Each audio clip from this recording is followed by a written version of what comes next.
Hello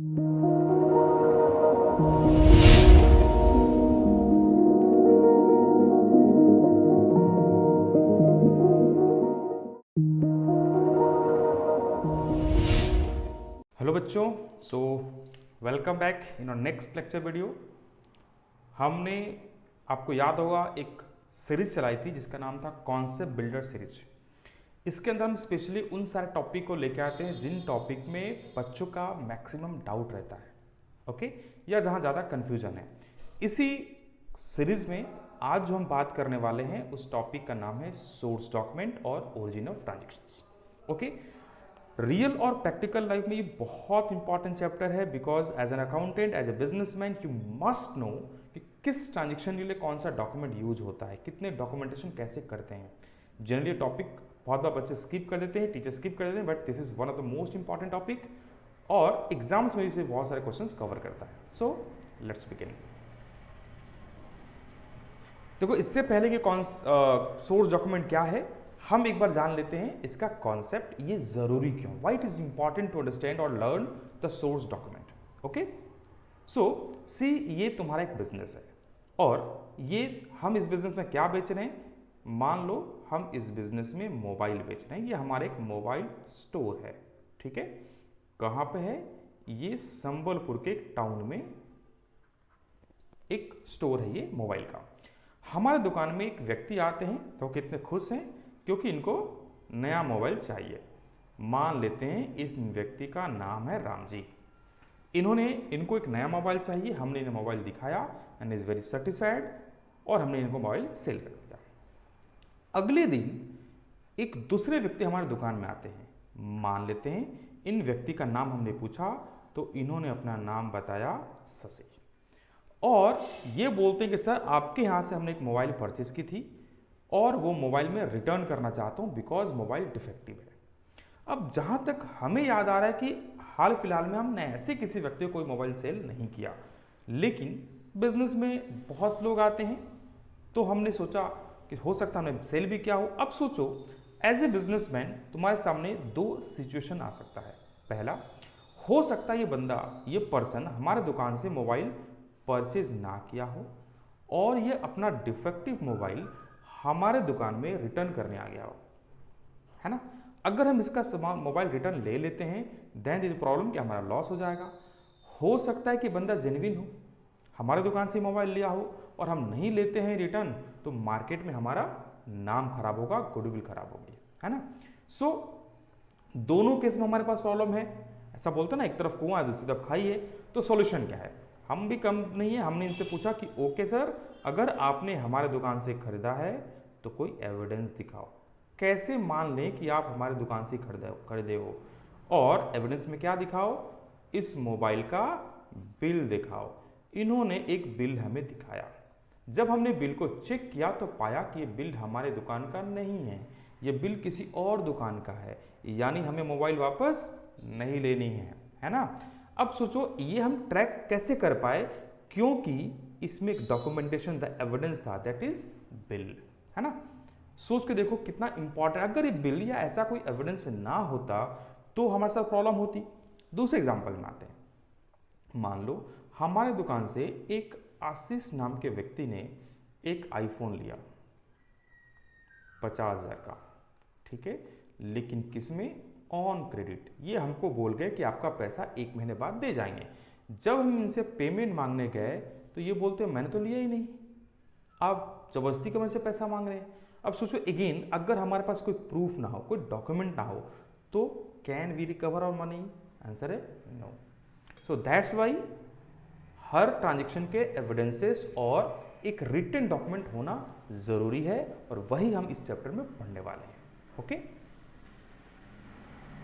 एक और example समझते हैं। देखो हमारे बिजनेस में revenue cycle, that is revenue cycle, sales कैसे होता है। जनरली सबसे पहले हमें कस्टमर से ऑर्डर मिलता है। ये पिक कंसर्न्स में ये जो ऑर्डर है ना कस्टमर से, ये एक डॉक्यूमेंट के फॉर्म में होता है। ऐसा नहीं कि हम आए और ऑर्डर देके चले गए, ठीक है। यानी यहाँ एक डॉक्यूमेंट जनरेट हुआ, उस ऑर्डर को हम प्रोसेस करते हैं, देन हम क्या करते हैं, इसकी बिलिंग करते हैं, एक डॉक्यूमेंट और बनाते हैं, ठीक है। हम क्या करते हैं, एक डॉक्यूमेंट और बनाते हैं। ठीक है, अब देखो इसके अलावा हम डिलीवरी करते हैं, फिर ये ट्रांजेक्शन जो रिकॉर्ड करते हैं ना, ये भी ट्रांजेक्शन हम इस डॉक्यूमेंट के बेसिस में रिकॉर्ड करते हैं। अगली बार जब एक कस्टमर हमें पेमेंट देता है तो अगेन एक डॉक्यूमेंट रिलीज होता है, या एक डॉक्यूमेंट प्रीपेड होता है। अब देखो यहाँ एक डॉक्यूमेंट बना, यहाँ एक डॉक्यूमेंट बना, यहाँ एक डॉक्यूमेंट बना, क्या तीनों डॉक्यूमेंट सेम हैं? क्या सब कुछ सेम होगा? आंसर है नहीं। इट मीन्स पहले एग्जाम्पल हमने समझा कि डॉक्यूमेंट जरूरी है, दूसरे एग्जाम्पल हमने ये समझा कि डॉक्यूमेंट एक से काम नहीं चलेगा, अलग अलग सिचुएशंस के अलग अलग डॉक्यूमेंट्स होते हैं, है ना। सो ये सारी चीजें क्या हैं वही हम आज डिस्कस करने वाले हैं। ठीक है, अब एक चीज और, तुमको याद होगा हमने पिछले चैप्टर्स में पढ़ा होगा अकाउंटिंग प्रोसेस कैसे स्टार्ट होती है। तो याद करो, सबसे पहला स्टेप क्या होता है अकाउंटिंग प्रोसेस का?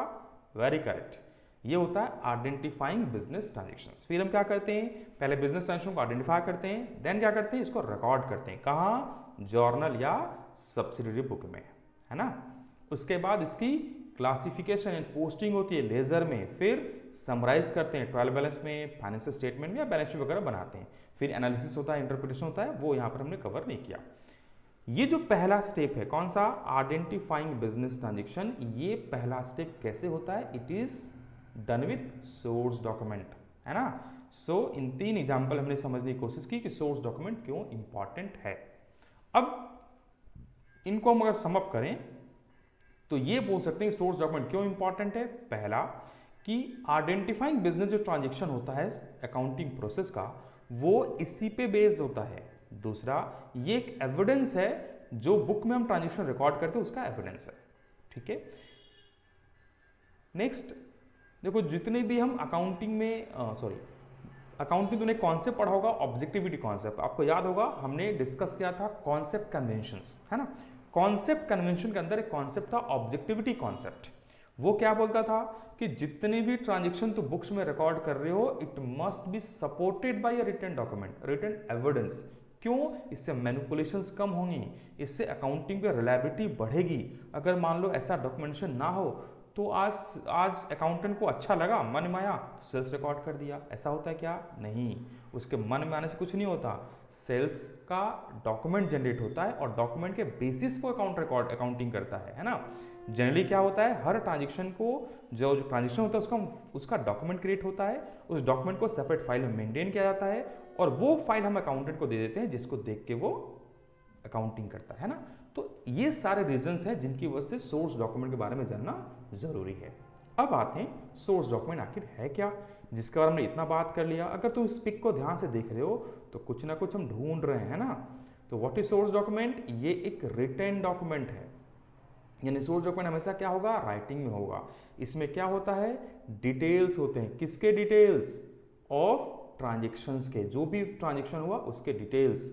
इसे एक एविडेंस माना जाता है ट्रांजेक्शंस का। ठीक है, ये एक ओरिजिनल रिकॉर्ड होता है, इसी को देख के अकाउंटिंग रिकॉर्ड्स मेंटेन होता है ना। सो अब आते हैं सोर्स डॉक्यूमेंट खत्म। अब आते हैं इसके टाइप्स और कॉमन सोर्स डॉक्यूमेंट क्या क्या बिजनेस में यूज होता है। तो पहला जो यूज होता है उसको हम बोलते हैं कैश मेमो, दूसरा इनवॉइस और बिल, तीसरा रिसिप्ट, फिर debit note, credit note, pay slip and cheque. ये मेनली 7 सोर्स डॉक्यूमेंट। कितने सोर्स डॉक्यूमेंट हो गए? 7 सोर्स डॉक्यूमेंट हो गए, है ना। इनके अलावा एक और होता है जिसको हम बोलते हैं मिसलेनियस, और होता है वाउचर्स। वाउचर्स क्या है इसके बारे में हम नेक्स्ट वीडियो में बात करेंगे। आज इन 7 के बारे में बात करने वाले हैं। सो सबसे पहला कौन सा है? Cash memo. देखो इनमें तुम्हें 2 चीजें जाननी है, एक प्रीपेड कौन करता है और ये किस काम आता है, यानी कब प्रीपेड होता है। ठीक है, so what is cash memo? अगर तुम ध्यान से देखोगे ना तो यहां इस पिक को ध्यान से देखो, हम किसी को सामान दे रहे हैं, है ना। हमारे पास से सामान जा रहा है और सामने वाला हमें पैसे दे रहा है। ऐसा कब होता है? यस, यू आर करेक्ट, ऐसा तब होता है जब हम कैश सेल करते हैं, है ना।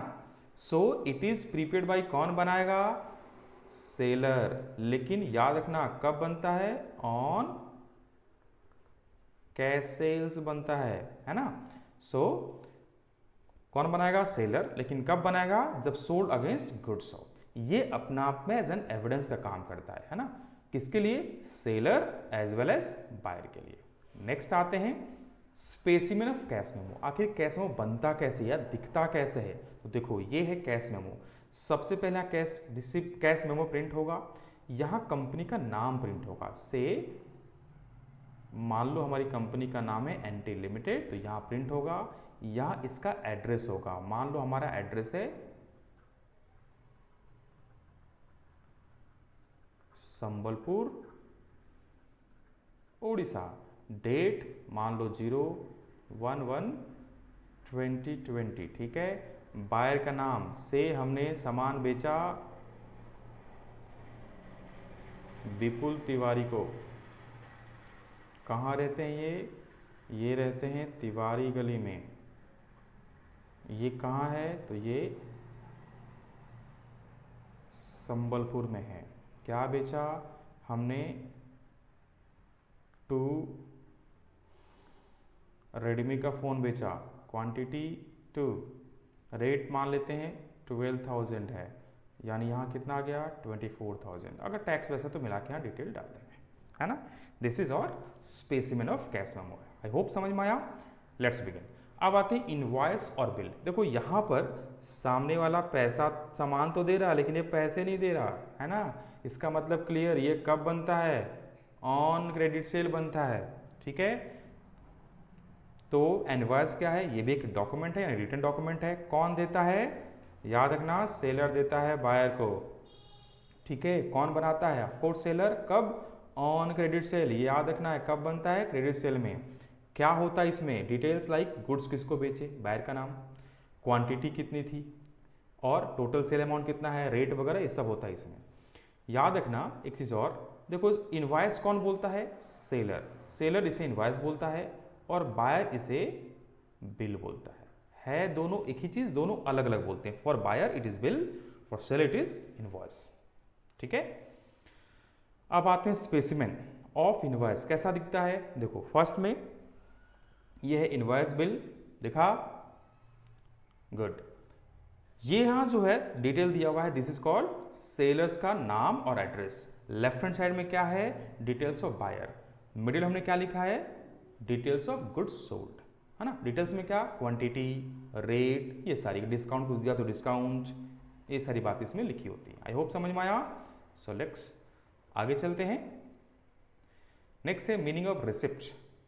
अगेन इस पिक को ध्यान से देखो। देखो एक आदमी पैसे भेज रहा है और दूसरा रिसीव कर रहा है। फिर क्या हो रहा है? पैसे रिसीव कर रहा है। यानी कि एक चीज़ इस पिक को देखिए क्लियर कि रिसिप्ट कब इशू होता है? जब हमें पैसा मिले, ठीक है। सो जब हमें कस्टमर से कैश या चेक रिसीप्ट होता है तो हम उसे एक डॉक्यूमेंट देते हैं। कौन देता है? जिसने पैसा लिया। किसको होता है? जिसने पैसा दिया। क्यों? ताकि कंफर्मेशन हो पाए कि हमने आपसे इतना अमाउंट लिया। से तुम कोचिंग में फी भरते हो तो हम तुम्हें एक रिसिप्ट देते हैं, है ना, जिसमें पता कि इस महीने का तुमने फी दिया, इतना फी दिया। यानी कौन देगा? रिसीवर। किसको? गिवर को। जनरली ये बनता है इन डुप्लीकेट, इसे हम डुप्लीकेट में बनाते हैं। डुप्लीकेट का मतलब 2 पीस में बनाते हैं, है ना।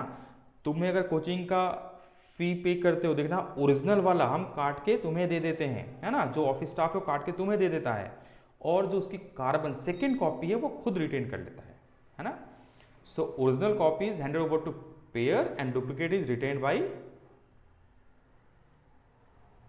रिसीवर, ठीक है। सो देखते हैं इसका स्पेसिमेन, ये कैसे दिखता है, या अगर हमें बनाना तो कैसे बना सकते हैं। देखो सबसे ऊपर में क्या है? कंपनी का नाम। जैसे मान लो हमने एग्जांपल दिया कि तुम नवीन ट्यूटोरियल्स में आते हो, तो ये नवीन ट्यूटोरियल का मान लो रिसिप्ट है, ठीक है। यहां पर हमारा एड्रेस होगा, लाइक तिवारी गली, खेतराजपुर, संबलपुर, उड़ीसा। अब देखो जिसने हमें पेमेंट किया, मान लो हमें पेमेंट किया आदित्य शर्मा ने, तो हमने उनका नाम लिख दिया। हमें उन्होंने मान लो कैश दिया तो कैश में टिक कर देंगे। टोटल अमाउंट मान लो ड्यू हुआ था उनसे 5,000, उन्होंने बोला सर अभी हम 4,000 दे पाएंगे। बैलेंस कितना रह गया? 1,000। यहाँ जो ऑफिस में होगा ऑथराइज पर्सन वो साइन कर। टॉपिक में आ गए जिसका नाम है पे इन स्लिप। वो जब हम बैंक में पैसा जमा करने जाते हैं तो अगर हम कोई डॉक्यूमेंट यूज़ ना करें, रिटर्न प्रूफ हमारे पास ना हो, से मान लो मैं बैंक में पैसा जमा करने गया और मैंने 50,000 रुपये बैंक में जमा किए। कैसे? मैंने कैशे को देख के आ गया, बोला मेरे अकाउंट में डिपॉजिट कर देना। मैंने कोई रिटर्न डॉक्यूमेंट यूज़ नहीं किया, तो क्या संभव है कि वो 50,000 डिपॉजिट कर दे? मान लेते हैं वो बहुत ईमानदार था, उसने हमारे अकाउंट में 50,000 डिपॉजिट कर दिए। ये भी तो चांसेस है कोई ईमानदार ना हो, है ना? तो वो क्या करेगा? मान लो सिर्फ उसने 20,000 जमा किए, कुछ दिन बाद जब मैं वापस इंक्वायरी करने का बैलेंस तो देखा मेरे हिसाब से मैंने 50,000 जमा किया है और वो बोला कि आपने सिर्फ 20,000 जमा किया। There should be a dispute. So एक डॉक्यूमेंट हम यूज करते हैं, दिस इज कॉल्ड पे इन स्लिप। ये एक अपने आप में क्या है? एक सोर्स डॉक्यूमेंट है। कब काम आता है? डिपॉजिट करने के लिए। क्या डिपॉजिट? कैश या चेक। कहाँ? बैंक में। ठीक है। जनरली बैंक के पास प्रिंटेड फॉर्म में अवेलेबल होता है। इसके दो पार्ट होते हैं, एक पार्ट को हम बोलते हैं काउंटर फाइल, जो बैंकर हमें रिटर्न कर देता है। देखो ये है इसका स्पेसिमेन। ये जो लेफ्ट हैंड साइड में तुम देख रहे हो, सेम इंफॉर्मेशन दोनों में रहता है। ये जो पार्ट देख रहे हो, दिस इज फॉर कस्टमर, इसको हम काउंटर फाइल बोलते हैं। जो राइट हैंड का पार्ट है, this is all bankers copy. ठीक है। नेक्स्ट आते हैं चेक। जैसा हम यूज करते हैं पैसा डिपॉजिट करने के लिए कोई डॉक्यूमेंट, वैसे ही पैसा निकालने के लिए हम डॉक्यूमेंट यूज करते हैं, and that document is called cheque. ये एक सोर्स डॉक्यूमेंट है। ड्रॉ क्या होता है? बैंक में जब हम बैंक से पैसा निकालना हो, ये ऑलरेडी प्रिंटेड होता है और ये बैंकर अपने कस्टमर देता है, जिसके थ्रू कस्टमर पैसा विड्रॉ कर पाता है। ठीक है। This is the specimen of a cheque. देखो चेक में क्या होता है, यहां मान लो जिसको हमें चेक देना, सपोज तुमने चेक दिया मान लो नवीन तिवारी को, ठीक है, तुमने मुझे 1 करोड़ रुपीस दिया, तो यहां हम लिखेंगे किसमें? वर्ड्स में लिखते हैं, और यहां वही अमाउंट हम लिख देते हैं न्यूमेरिकल्स में। ओके। यहां डेट डाल देते हैं, यहां पर जो अगर मान लो राम ने दिया तो राम का साइन होगा, यहां अकाउंट नंबर होगा।